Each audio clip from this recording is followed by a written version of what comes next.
I'm very passionate about real estate, but I'm also very passionate about Cyprus.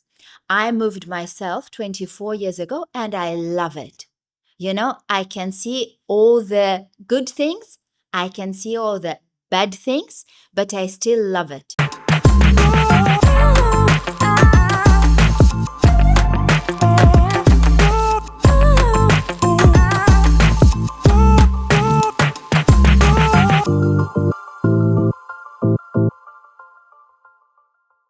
So, welcome everyone to another episode of Real Cyprus. And today we have with us Anastasia Yianni, the CEO of Cyprus Sotheby's International Realty and one of the most reputable real estate agents active in Cyprus. Anastasia, welcome and thank you for your time.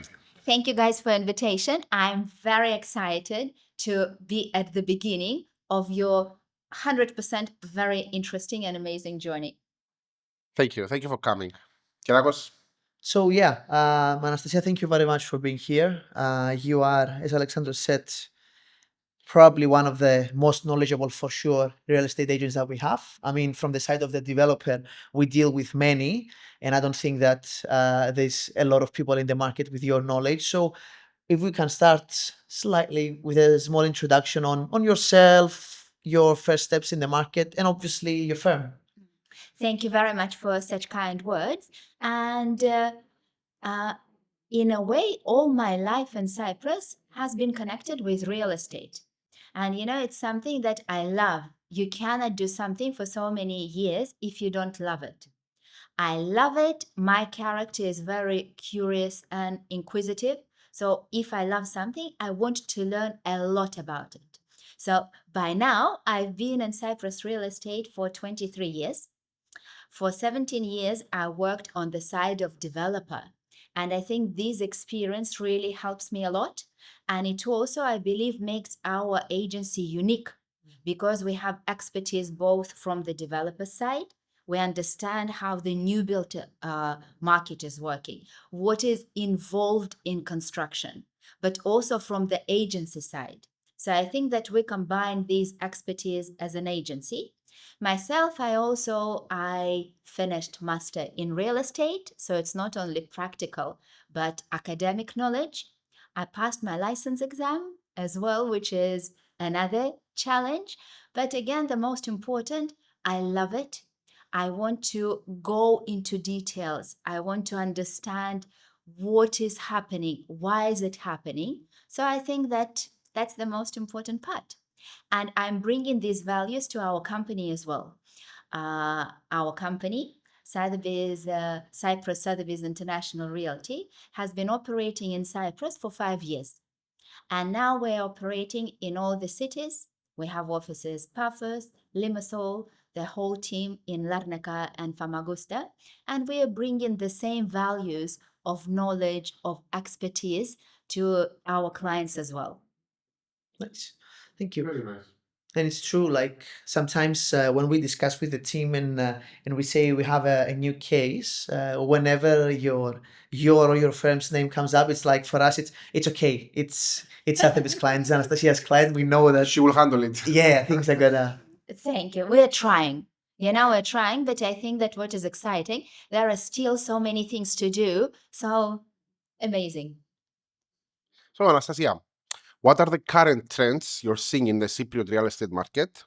And are there any specific budgets, property types, or buyers' motivations that stand out? I think what is very interesting about the Cyprus real estate market that even though the country is small, but we have so many sub-markets. Limassol market is behaving differently from Paphos. Larnaca market is behaving differently from Limassol market. So I think that the trend for every district is that there is still very strong demand. And demand from local population, but also from foreigners as well. Another trend, I will say that we have more people who are looking for themselves. So, like we are moving from some years of people going only for investment or for other matters. Now they're looking for themselves. So for me, it's a good trend. Yeah. It's a good trend because the market becomes more balanced. We have the end user for every property, so it's more harmonious in a way. Budget wise, I would say that there is one prevailing budget. Of course, Limassol still attracts the highest budgets. Second place is Paphos, and the demand is still growing. Larnaca is still catching up with budgets, and we can see this both with the new projects coming, but also with the sales that we can check every month. Do you think that these buyers, as you say, that they are looking to buy something for themselves, have more difficult clients than the ones that they used to buy for investment? It's not that they're more More different, demanding. more difficult, but of course there is huge difference. We still work a lot with investors, and we have very good investment portfolio. We can analyze the investors' demand and offer them solutions. But for investors, it's very simple. It's all about numbers. Yeah. It's Budget, about location. budget, return, investment horizon. So it's more technocratic in a way. When it's personal, there are so many emotions. Yeah. There are so many little things, and very often people don't even know that what they want before they start looking. Also, with the personal properties, I feel that there is more fear to make a mistake. Yeah, of course. With investment, it's a little bit less. So they're not more difficult, they're just different. But it's also so pleasurable to imagine that you find a home for someone, their first home in Cyprus. How fantastic is that? Yeah, and if you think about it, even you are part of this process of somebody getting a house and making it a home. Sometimes it's from scratch, working with developers, etc. Sometimes it's an existing one, and it's. Do you feel that it's, let's say, something that puts stress on you, if I may say? Uh, it definitely, I would say that it's a stress, but it's the feeling of responsibility. Because, especially, and that's a big difference between being a developer, between being a professional agent. Developer, your job is to sell your inventory.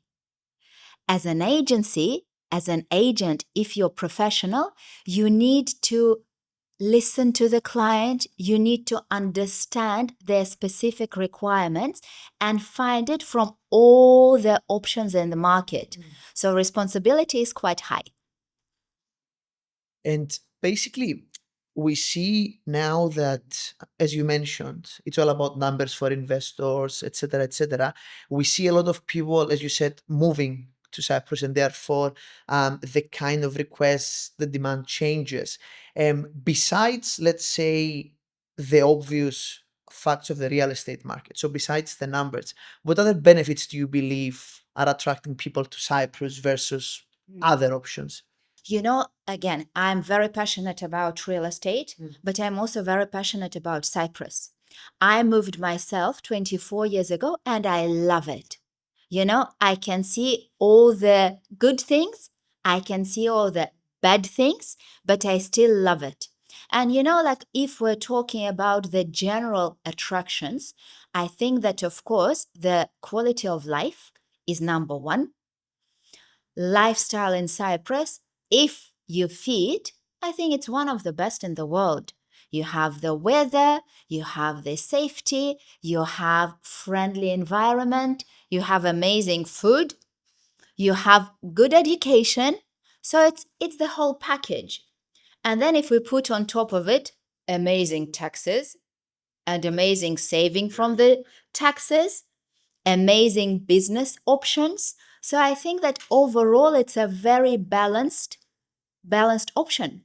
But the main thing, I think that the quality of life, taxes, investment return, and don't forget immigration program. Yeah. It's still really One of the strong. best in Europe, yeah. Mm.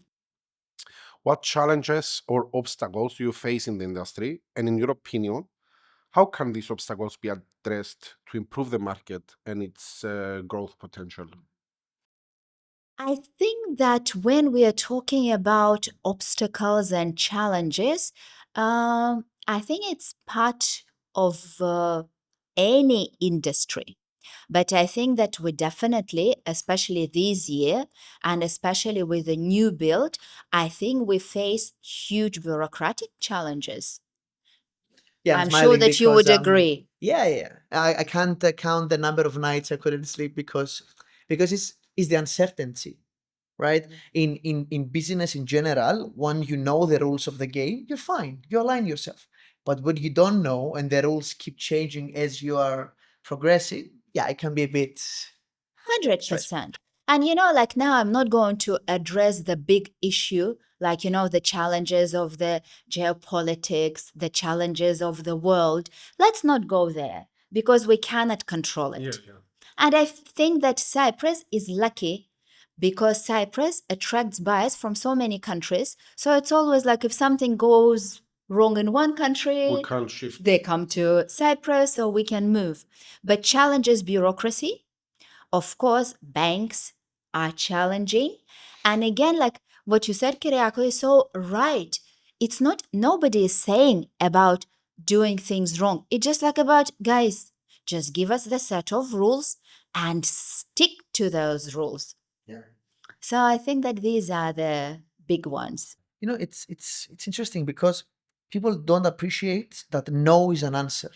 Because sometimes like just an entity, a bank, the government telling you no, it's more useful than just dragging a situation. But what kind of changes did you have to do in the way that you do business, in the way that you present properties cases to address these issues that you just mentioned? I think that like you, 100%, like all the professionals of the market, we analyze the cases. And in many cases, we go for prevention in a way. So let's say when we know about the bureaucracy. The most important thing is to explain to the client the situation as it is now. So when you work with expectations of the clients, when you tell them that, look, guys, it will not happen in 1 month. It will happen, let's say, in a good case scenario, in 2-3 months. The trust is completely different. Also, let's say how we work with banks. Now we have an in-house legal advisor who is helping our clients with KYC before they even put reservations. So like we always try to be proactive and not reactive. Speaking about being proactive, we see changing trends. We discussed about how things are dynamic in the market, and we also discussed about how buyers from different countries, not just locals, are now looking into the Cyprus real estate market. What are your, let's say, views on the future when it comes to where we should look for foreign direct investment? Which countries, which regions, etc. Starting from last year, I started measuring everything. Okay. And I also check and do the count of different nationalities. And amazingly enough, this year we had buyers only in our company from 24 different countries. Of course, we still have big majorities, but even if it's 1 or 2 sales, it's already an indication where we as a market need to look. And it's interesting what we were discussing the other day is that there is a correlation even from, which makes sense, I guess, from where Ryanair is flying into Paphos, because it starts from, the ability of people to actually come and see the place as a tourist. And then you kind of like it and you want to come back. And then it starts making sense to you from a financial point of view or a location point of view. So no, it is interesting because, for example, some of the Baltic countries, we never had even inquiries, and now we have sales. Because Ryanair started to have flights to those countries. You know, it's one of the things, but of course, unless you know the place, why would you invest there? Yeah, of course, of course. And And if it's not especially, accessible to you, why? What And about especially when we're talking about the completely new market. So, of course, the first phase is like getting to know the place, liking the place, and then getting deeper down the funnel. Thank you very much, Anastasia. We would like to ask you to close with, let's say, a message that you want to send to people about the tomorrow of the real estate market in Cyprus. or any insights that you want to share with us? Well, I think let's do the message. Okay. And talking about the message, I think I would say that, guys, I have very strong and very positive feeling about Cyprus real estate because I can see the attractions of Cyprus. This is number one. As long as the place is attractive, there will be demand. The second thing, demand will be changing between the areas, between the property types, but as long as we all start active and flexible, in general, I think that flexibility is the key for all the businesses.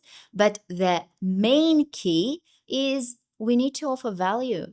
Like as long as our properties are good, as long as the lifestyle stays good, as long as the developers do their job properly, as long as we as agents provide high quality service and value, we'll be okay. Very nice. Thank you for your time. Absolute Pleasure. honor. Thank you for taking the time to be here. I enjoyed the conversation for once. I hope you did too. I hope you did too. But yeah, thank And you thank very you so much. much. Thank you for watching us, and hopefully we'll see you on the next episode. Bye. Thank you, guys. Thank you. Thank you.